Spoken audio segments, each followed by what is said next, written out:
زیارت کے جملوں میں ایک جملہ مشترک ہے ہر زیارت کا، عارفا بحق، میں آیا ہوں آپ کے حق کی معرفت کے ساتھ۔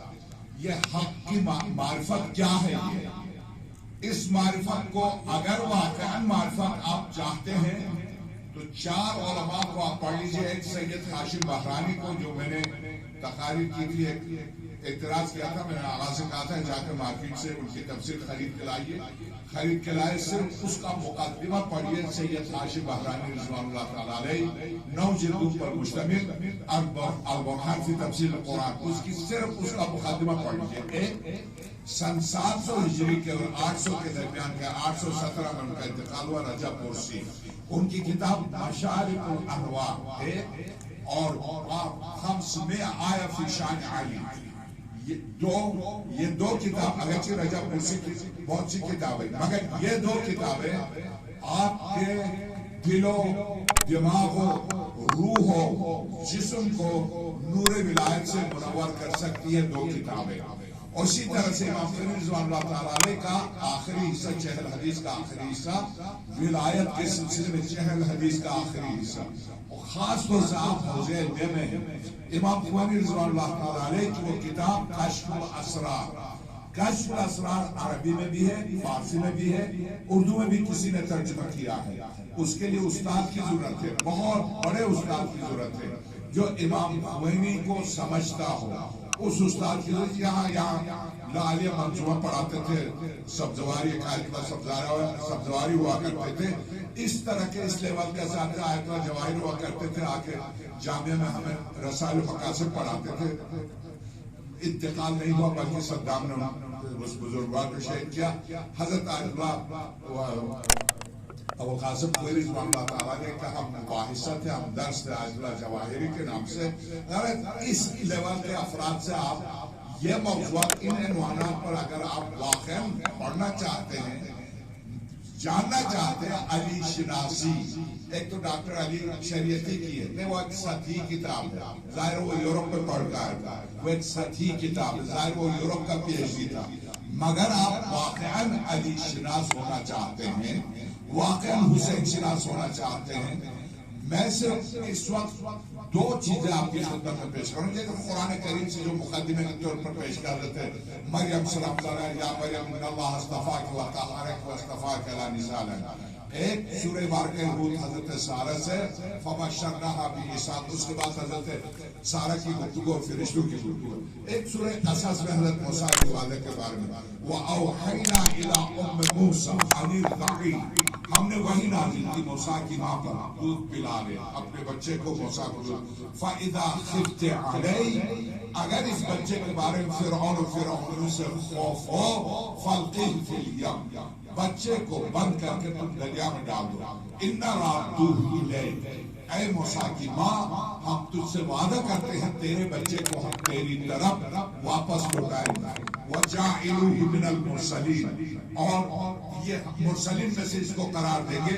یعنی ان آیات کے انڈرلائن اگر آپ تفسیر آپ پڑھیں تو اس کا مطلب ہے کہ اس کی حفاظت کی ذمہ داری میرے ذمہ ہے، چونکہ میرے مرسلین میں سے اس کی حفاظت میرے ذمہ ہے۔ مگر ماں عجب ہے، ماں آیت اسی سورہ قصص کے آیت نمبر 9 ارشاد ہوتا ہے، لولا ربطنا علی قلبی، اس وعدے کے باوجود اگر موسیٰ کی ماں کے دل کو مزید ہم مضبوط نہ کرتے تو دل پھٹ جاتا۔ بہتے ہوئے دریا کے اوپر بہتے ہوئے اس بچے کو دیکھ کر حضرت موسیٰ کی والدہ یعنی چیخنے والی، چیخ مار کے گرنے والی تھی۔ لولا ربطنا علی قلبها، اگر ہم مضبوط ان کے دل کو مزید مضبوط، ایک بچے کو، وہ بھی زندہ صحیح سالم، بکسے کے اوپر تیرتے ہوئے بچے کو موسیٰ کی ماں برداشت نہیں کر سکتی۔ ماں ہے، بچے کو اپنے سے جدا اور دریا میں بہتے ہوئے دیکھ کر برداشت نہیں کر سکتی۔ ادھر عیسیٰ ابن مریم ہے، حضرت عیسیٰ کو گود میں لے کر حضرت مریم چلی ہیں یہودی قوم کی طرف، اور جب یہود کی طرف چلی تو یہ موضوع سورہ مریم نے اس پر بہت تفصیل سے گفتگو کی۔ حضرت مریم جب آئی تو آپ سب جانتے ہیں، قوم نے کہا انانا کے حال ہے مریم، ماں کان ابو کا اسواتی پر وما کانت امک بغیہ، نہ تمہارا باپ برا تھا نہ تمہاری ماں باغی تھی۔ یا اخت ہارون، یا ہارون کی بہن، یہ تو نے کیا کیا؟ تو حضرت مریم خاموش رہی اور کیا کیا؟ فاشارت الیہ، بچے کی طرف اشارہ کیا۔ حضرت عیسیٰ بولے، یہاں پر میں آپ سے عرض کروں کہ 4 خطبے ہیں مولا کائنات کے، 4 خطبے، خطبہ لؤلؤ، خطبۃ البیان، جس کے ابتدائی جملوں پر بہت سے کو اعتراض ہے، مجلسی نے جواب بھی دیا، شیخ عباس قمی نے بھی جواب دیا ہے، اور بہت سے نے جواب بھی دیا، جن جملوں پر اعتراض ہے اس کا جواب دیا۔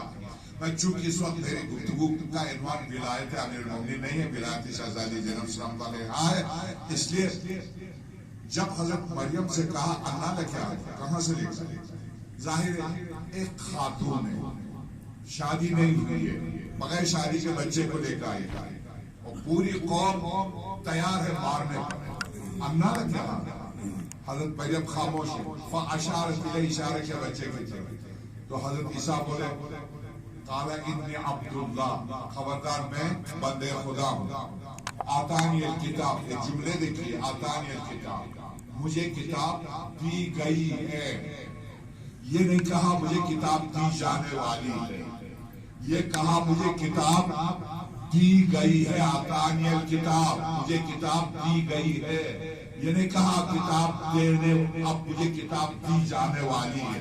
اس کی کیا معنی ہے؟ کیا کوئی کتاب رحم مادر سے لے کے آئے تھے حضرت عیسیٰ؟ آتانی الکتاب کیا معنی ہے اس کے؟